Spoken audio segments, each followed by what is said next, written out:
Bom, pessoal, agora nós vamos resolver a questão 4. Ela é uma questão mais complexa porque ela traz a equação química e ela faz uma série de afirmações, né, que vocês têm que relembrar de todos os conceitos e julgar se elas são verdadeiras ou falsas. Então, observem aqui que vocês têm, 2 mols de SO2 que reage com 1 mol de oxigênio e forma 2 mols de SO3. Ele chamou o sentido direto de sentido 2 e o sentido inverso de 1. Aí que mora uma das dificuldades, tá? E aqui no final ele colocou que o ΔH é menor que zero. Então, já indica o quê? Que o sentido direto é exotérmico. Se eu estiver falando do inverso, ele vai ser endotérmico. Fiquem atentos a isso. A primeira afirmativa diz o seguinte: se a concentração de SO2 for aumentada, o equilíbrio se desloca no sentido 1. SO2 está aqui. Se eu vir aqui e aumentar esse SO2, vou aumentar. A tendência é que ele seja consumido, que ele seja gasto. Então, se eu aumento a concentração, ela vai para o sentido inverso, que é o sentido direto. E esse sentido direto é o sentido 2 e não 1. Então, a letra A é falsa.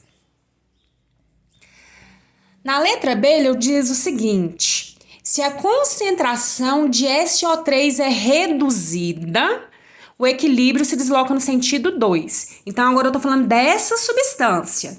E eu tô falando que eu vou diminuir, eu vou retirar, tá? O que que acontece, pessoal? Quando eu retiro a substância, eu vou tirando, a tendência do sistema é vir aqui e repor. Então, se eu diminuo, se eu retiro, o equilíbrio químico se desloca para o mesmo lado.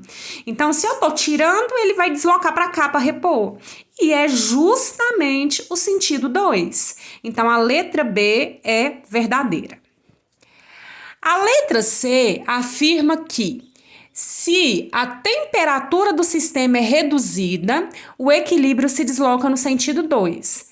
Nós vimos aqui que o ΔH é menor que zero, então a reação direta é exotérmica, é diminuição de temperatura. Se eu diminuo, eu estou favorecendo esse sentido reagente-produto, que é o sentido 2. Então aqui também é verdadeiro. Letra D. Se a pressão total do sistema é reduzida, o equilíbrio se desloca no sentido 2. Agora ele está falando de pressão. Vocês têm que lembrar da regrinha o seguinte: se eu aumento a pressão, eu vou para o lado de menor volume. Se eu diminuo a pressão, que é o caso do que está falando aí na letra D, eu vou para o lado de maior volume. E os volumes são dados pelos coeficientes. Então, aqui eu tenho 2 com 1. Então, desse lado eu tenho 3 volumes. Aqui eu só tenho 2, então são 2 volumes. Então, se eu diminuo a pressão, eu vou para o lado de maior volume, que é esse, que é o lado dos reagentes. E o lado dos reagentes aqui, esse sentido, é o sentido 1. Então, a letra D não é verdadeira, ela é falsa. Por último, letra E. Se o catalisador é introduzido no sistema, o equilíbrio não se altera. Verdade, né, pessoal? Cuidado aí, ó. Catalisador não interfere no equilíbrio químico, tá? Ele interfere na velocidade, mas não no equilíbrio.